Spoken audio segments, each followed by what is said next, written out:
Então, fica aí esses 2 questionamentos. Primeiro, a confiança desse exame, né? Se ele realmente é um exame que passa credibilidade, que realmente demonstra esse grau de agressividade, de periculosidade, de maturidade do condenado, e também a falta de profissionais.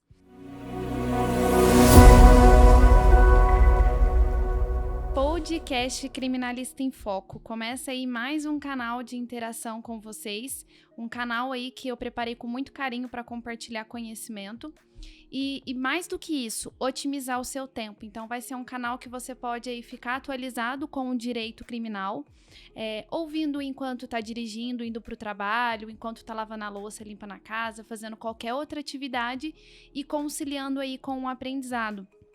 Aqui nesse canal a gente vai falar muito da prática criminal, trazer julgados importantes, questionamentos que vão auxiliar vocês aí na vivência da área criminal. Pretendo abordar não só a parte de execução penal, que é o que eu mais produzo, que eu mais ensino para vocês, mas também a parte aí de delegacia, de flagrante, de inquérito policial, a parte da fase de conhecimento, audiências, defesas, enfim. Deixá-los preparados aqui nesse canal, ou melhor, próximos, né, da prática criminal. Então sejam muito bem-vindos e espero contribuir muito com vocês em mais esse canal. Bom, e para começar, nesse primeiro episódio, o que eu separei para a gente conversar aqui, para eu trocar ideia com vocês? Eu fiz um estudo no final de 2020, em dezembro, dos julgados mais importantes aí que eu considerei na execução penal. E mais do que isso, julgados que prestam aí para ajudar a defesa, julgados que vão nos auxiliar aí no melhor para a pessoa privada de liberdade. E da onde que eu tirei esses julgados? Eu fiz uma pesquisa aí dos tribunais superiores, do STJ e do STF, portanto. Nós sabemos que a jurisprudência é o que responde à forma como o direito é aplicado.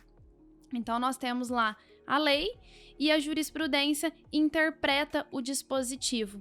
E quando a gente apoia nos tribunais superiores, tem uma força muito maior, porque a gente tem os tribunais estaduais, mas quando a gente tem aí os tribunais superiores entendendo de determinada forma, isso tem um peso muito grande nos nossos pedidos e na nossa atuação. Então, por isso que eu escolhi separar esses julgados aí que foram mais importantes no ano de 2020.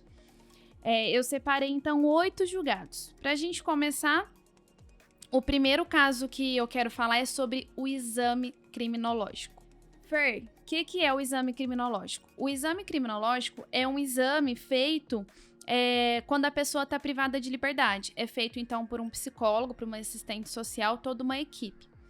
E, em tese, via de regra, esse exame é para olhar aí, por exemplo, o grau de agressividade do condenado, se ele é uma pessoa perigosa, se ele amadureceu, se ele se arrependeu do crime. E qual que é o grande problema desse exame? O primeiro deles, eu acredito, é a falta de profissionais para estar realizando esse exame. Infelizmente, o nosso sistema prisional ele é muito falho, então faltam profissionais aí para conseguir atender toda a demanda.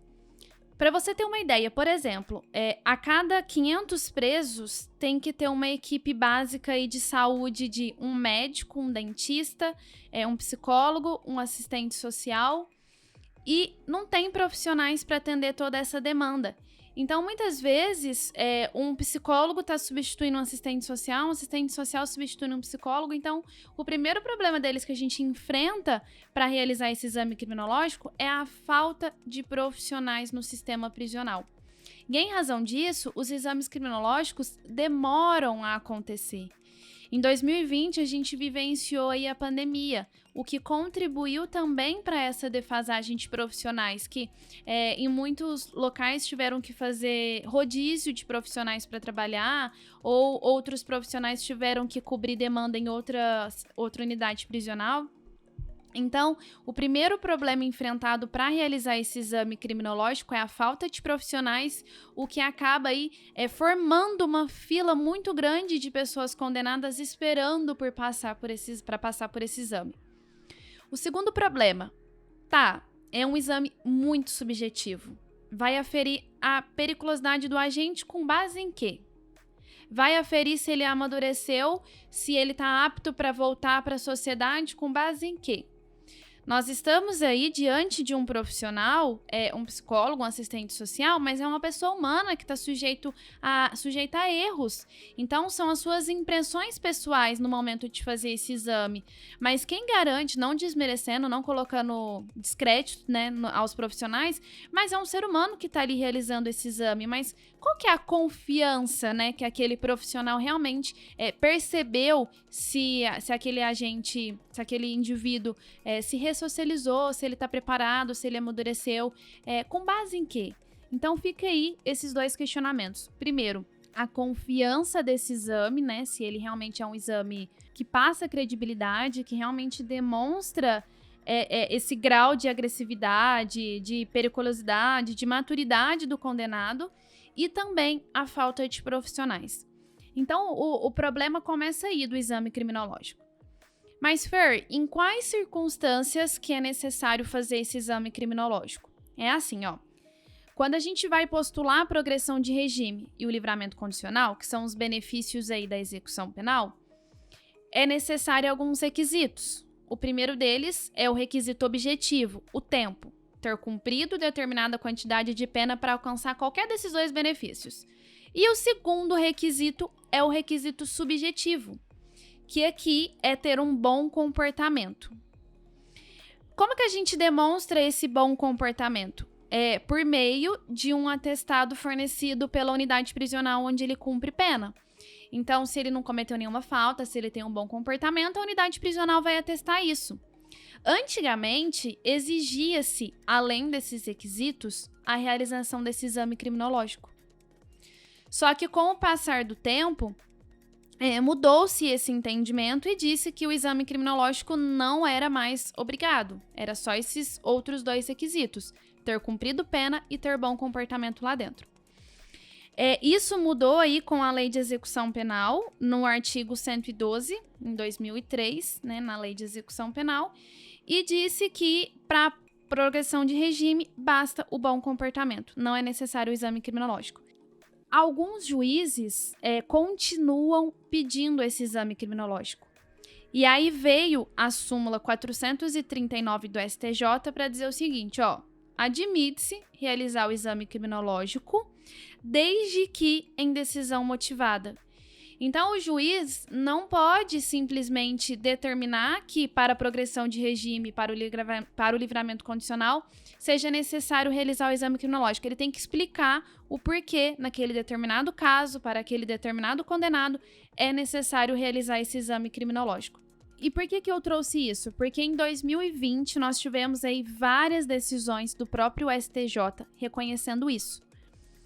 O juiz da execução penal foi lá, indeferiu a progressão de regime, indeferiu o livramento condicional, dizendo que era necessário aí a realização do exame criminológico. E como eu falei, qual que é o grande problema? Demora muito para você conseguir fazer esse exame, porque faltam profissionais. Esse é o primeiro impasse. Em razão disso, se alguém alcançou aí a progressão de regime em dezembro de 2020, por exemplo, ele fica esperando para realizar esse exame, passam-se aí 4, 5, 6 meses. Então, ele acaba ficando preso mais tempo do que deveria. Por isso que nós somos contra, né, a realização desse exame. Então, em vários momentos, nós tivemos isso no decorrer de 2020, juízes negando, né, obstando a progressão de regime e livramento condicional, determinando a realização do exame criminológico. E aí veio a defesa, né, recorre, chega no STJ, e o STJ, em várias decisões, deixou isso claro. Para a realização do exame criminológico, exige motivação idônea. Só um exemplo para a gente finalizar esse assunto. Por exemplo, se o juiz fundamentar que é necessário a realização do exame criminológico porque é um crime grave, porque foi um tráfico, isso não é motivo. Ser um crime grave já foi levado em consideração para o legislador no momento de fixar a pena, de fixar a condenação. Então, isso não é motivo. Gravidade, tipo de crime, nada disso constitui motivo para realizar esse exame. Precisa demonstrar alguma circunstância que tenha acontecido durante a execução, durante o cumprimento da pena daquele indivíduo, que legitime, que confirme a necessidade de realizar o exame criminológico. Essas decisões eu preparei tudo num material, tá? Tá disponível no meu canal do Telegram. No final eu explico pra vocês também como é que vocês podem fazer pra baixar e ter acesso. Eu não vou ficar aqui mencionando, citando os julgados, porque eu acho que isso torna um pouco cansativo aí o nosso aprendizado. Vamos passar aí pro segundo assunto, remissão.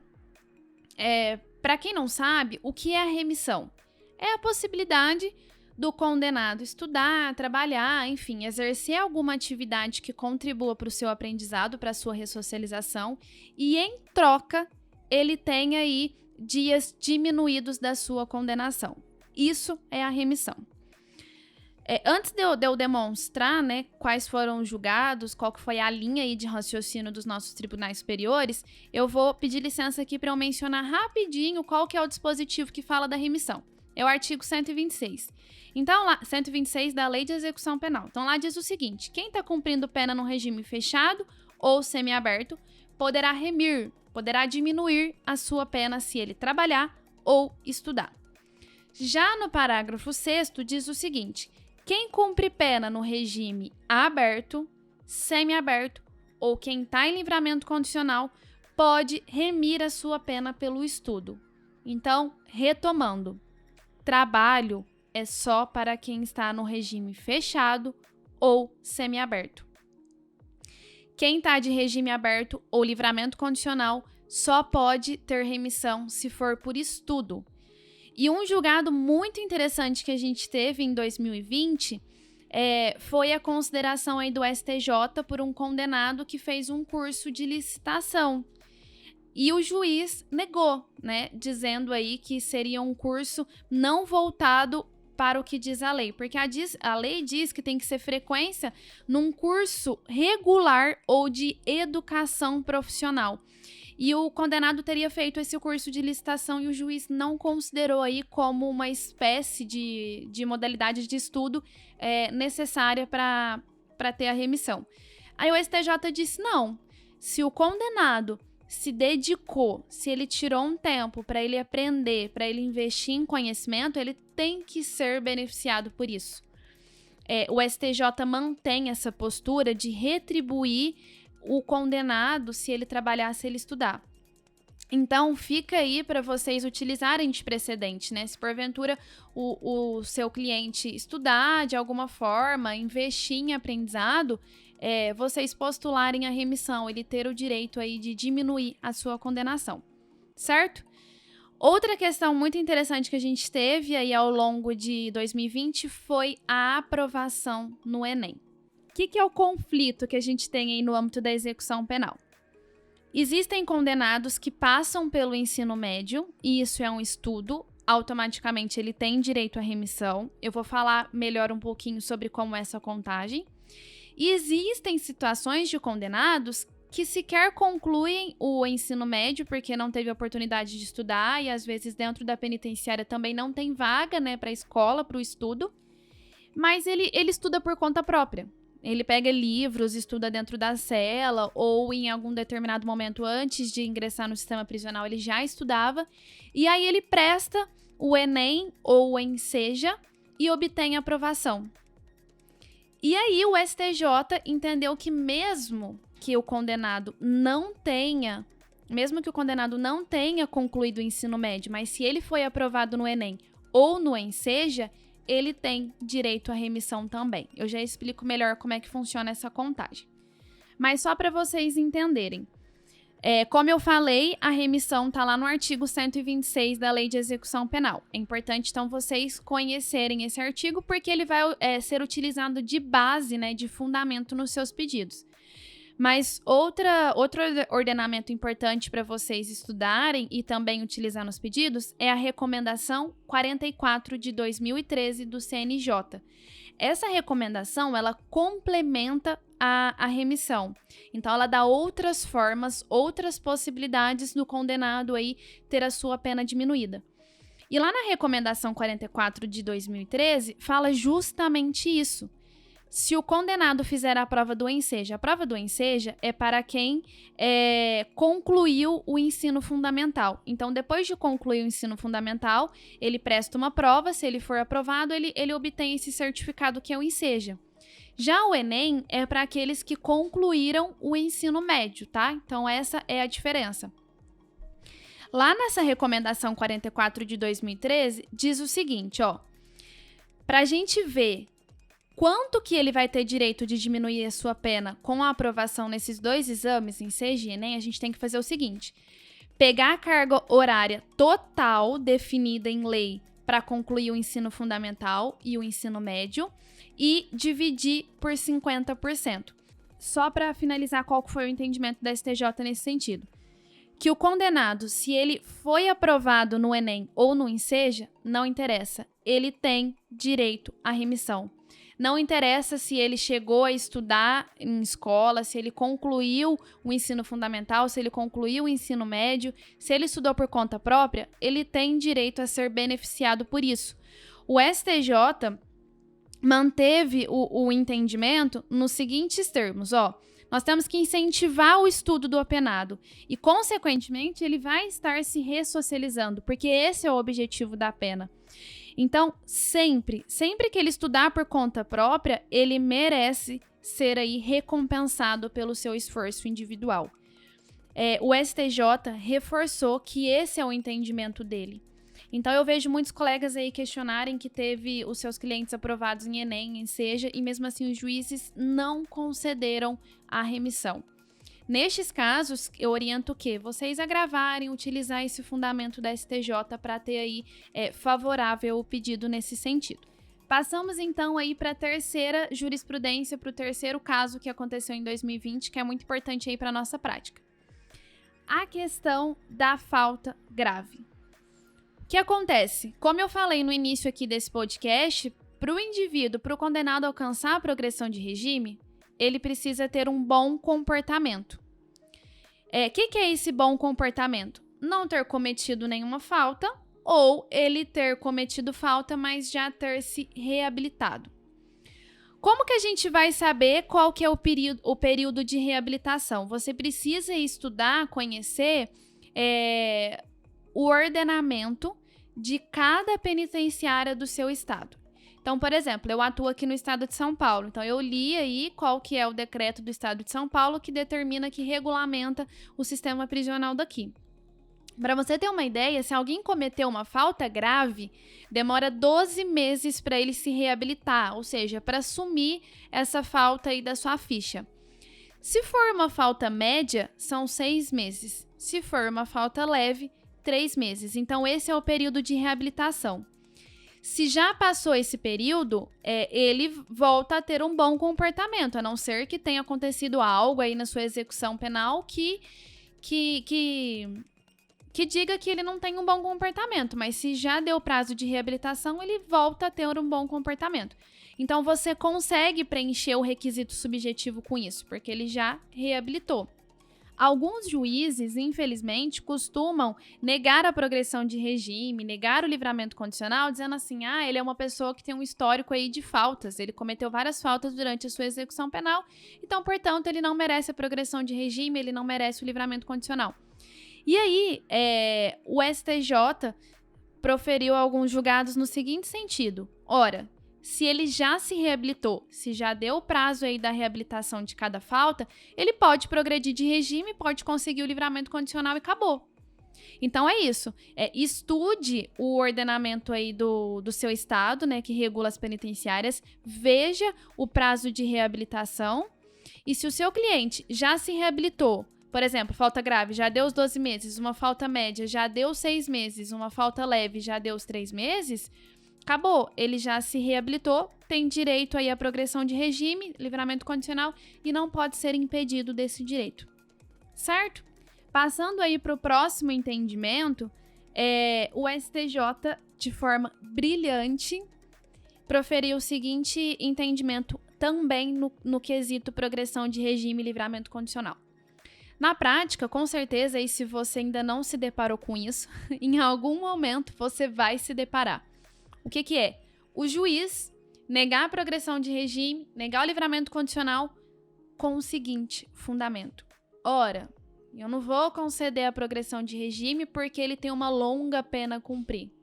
sei lá, pegue alguém aí que, somando todas as condenações, tem 35 anos de pena, mas só que deu o livramento condicional, deu a progressão de regime, e o juiz nega, fala, não, ele tem uma longa pena a cumprir pela frente, eu não vou conceder o regime aberto, eu não vou conceder o livramento condicional.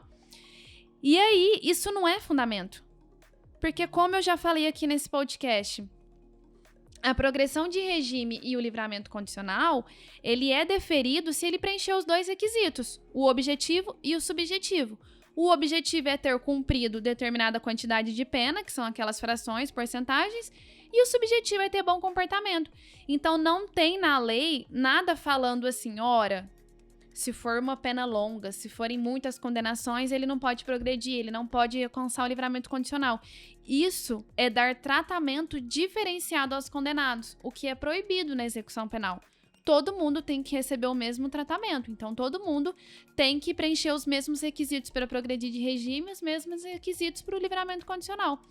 E aí, o STJ, né, proferiu vários julgados em 2020 nesse sentido, dizendo o seguinte, ó, esta Corte Superior de Justiça pacificou o entendimento de que fatores relacionados ao crime praticado são determinantes para a pena aplicada, mas não justificam um tratamento diferenciado para a progressão de regime, de modo que a avaliação do cumprimento do requisito subjetivo só pode fundar-se em fatos ocorridos na própria execução penal.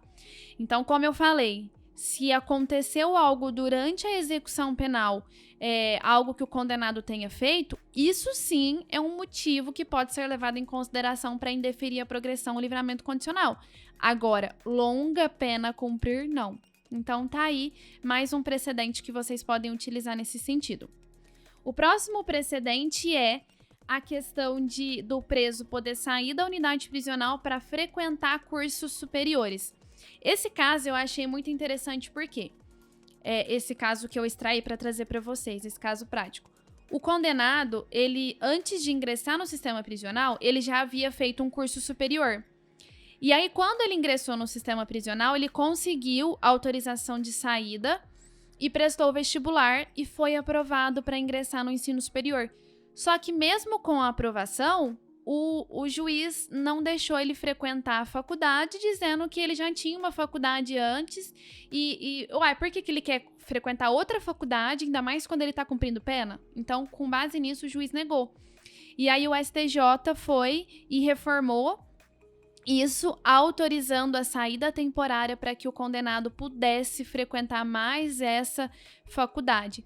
Então, assim, o que a gente extrai até o momento, né? Que o STJ, de maneira positiva, ele influencia, ele apoia a ressocialização, apoia o estudo, apoia a remissão, apoia que o condenado busque formas de aprendizado, de se ressocializar. Então, isso é muito positivo para nós, né? Que trabalhamos aí com execução penal, sobretudo para o condenado que é beneficiado com isso. Passamos aí para o próximo entendimento, que é algo que foi... Eu acho que esse aqui foi o assunto mais trabalhado ao longo do ano de 2020 e o que gerou mais conflito na execução penal. Também é de progressão de regime, mas é de reincidência específica. O que acontece? Vocês sabem que o pacote anticrime entrou em vigor, né, em janeiro de 2020.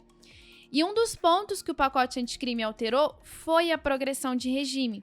Então, antes nós tínhamos aí, bem dizer, apenas 3 frações para progressão de regime. 1/6, se o condenado fosse primário, tanto faz... 1/6 crime comum, tanto faz se ele fosse primário ou reincidente. 2/5 se fosse um crime hediondo ou equiparado primário. E 3/5 se fosse hediondo aí, reincidente. Veio o pacote anticrime e revogou essas frações e colocou várias porcentagens. O grande problema é que o legislador colocou lá no artigo 112... tem que cumprir 40% da pena se for primário em crime hediondo e 60% se for reincidente em crime hediondo, ou seja, reincidente específico. Só que a gente não tem porcentagem se for reincidente, mas não for específico.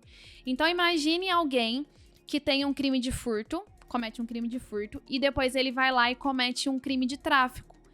Ele é reincidente? É, mas não é específico. Nós temos aqui um crime comum, mais um crime hediondo.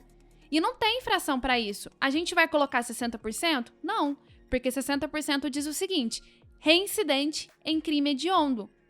E ele não é reincidente em crime hediondo, ele é reincidente em um crime comum. E aí gerou esse conflito. Ué, o que vai ser aplicado? 60% é grave, 40% é primário, e aí? Então começou a discussão aí. A defesa começou a postular para aplicar 40%, que é a porcentagem mais benéfica. E gerou um conflito muito grande. Uma Câmara do STJ entendeu que era para aplicar a porcentagem mais benéfica, outra Câmara entendeu que não. Por fim, a gente terminou o ano de 2020 com o STJ entrando num acordo e pacificando esse entendimento no seguinte sentido: se houver reincidência aí não específica, como no exemplo que eu dei, tem que ser aplicado a porcentagem mais benéfica, portanto, 40%, ou então 2/5, que é a mesma coisa. Por fim, outro entendimento aí é a questão de defesa técnica em procedimento administrativo. Quando o condenado comete uma falta dentro do estabelecimento prisional, ele passa aí por um procedimento. Ele é ouvido perante o diretor, pelos funcionários, ele pode rolar testemunhas, ele faz a sua defesa. E aí, o que o STJ entendeu? Que se ele prestar o seu depoimento, a sua versão lá de forma administrativa na unidade prisional e ele não estiver acompanhado por uma defesa, aquele procedimento administrativo deve ser considerado nulo, tá? Então, o condenado em nenhuma circunstância pode estar desacompanhado nessa defesa administrativa. E o que surpreendeu é que o STJ, em alguns julgados, entendeu o seguinte: ele tem que estar acompanhado por advogado nessa defesa administrativa e tem que ser realizada a audiência de justificação. O que é isso? Além dele ser ouvido perante o diretor da unidade prisional, quando concluir esse procedimento administrativo, ele também tem que ser ouvido perante o juiz, que chama audiência de justificação. Esse entendimento, né, do STJ foi de maneira brilhante, porque durante muito tempo e em várias circunstâncias, o que se entende? Se ele foi ouvido perante o diretor, ele não precisa ser ouvido novamente perante o juiz. Então, quando eu me deparo com esse entendimento do STJ dizendo o seguinte, primeiro, ele tem que ter defesa nesse processo administrativo. Segundo, ele também tem que passar pela audiência de justificação, ele também tem que ser ouvido perante o juiz. Isso é muito positivo e muito importante para a defesa. Então, é extremamente importante que vocês conheçam e tenham acesso a esse julgado para vocês utilizarem aí no caso do cliente de vocês. Por fim, o último caso que eu quero apresentar para vocês é a questão de novo trânsito em julgado e database. O que acontece? É natural, durante a execução penal, o condenado receber várias condenações. E aí, sempre que ele recebe uma nova condenação, tem que ir somando-se todas as penas. Mas existem circunstâncias, por exemplo, imagine alguém que cometeu um crime em fevereiro de 2020. Aí ele vai lá e comete outro crime em março de 2020, vai preso e não sai mais. E aí, imagine que esse processo de março é concluído primeiro que o de fevereiro. Então, foi concluído, ele começa a cumprir. Quando ele já está lá cumprindo a pena, transita em julgado de fevereiro, que foi o primeiro caso. E aí, o STJ entendeu o seguinte, o trânsito em julgado de uma nova condenação não pode alterar a data base. Então, nesse exemplo que eu dei, ele foi preso em março e não saiu mais. A data base vai ser março. Mesmo que caia outras condenações, não vai alterar a sua data base. Veja só, nesse meu exemplo, eu tô falando de 2 crimes, mas que o segundo crime foi cometido quando o primeiro ainda não tinha iniciado o seu cumprimento. É diferente do condenado ter cometido um crime, transita em julgado, ele está cumprindo essa pena e comete um novo crime. Aqui, configura, inclusive, falta grave. Aí sim, vai ter alteração na database. Agora, neste caso, que ainda não tinha iniciado nenhuma execução penal e ele comete vários crimes, mesmo com o trânsito em julgado, mesmo no momento da gente somar todas as penas, não vai ser alterada a sua database. A database, portanto, para a progressão de regime, vai ser sempre a última vez que ele ingressou ali no estabelecimento prisional, entendeu? Muito interessante, porque infelizmente na prática a gente vê, né, o judiciário alterando aí a database, e isso traz um prejuízo enorme para o condenado, porque ele vai acabar ficando preso mais tempo do que deveria. Bom, pessoal, é isso. Eu sei que esse primeiro episódio foi um conteúdo muito denso, mas eu achei muito interessante esse estudo que eu fiz, né, de separar as jurisprudências aí proferidas pelo STJ, pelo STF em 2020. E principalmente jurisprudências que transformaram a execução penal, que trouxeram e que vão trazer aí um benefício para a execução penal. Além de ter feito esse estudo, eu separei as jurisprudências, as ementas, e compartilhei aí no meu canal do Telegram. Então, é só você entrar no meu Instagram, fernandacruz.adv, que lá você tem acesso a todos os meus outros canais e você consegue baixar o material. É isso, te encontro aí no próximo episódio desse podcast Criminalista em Foco.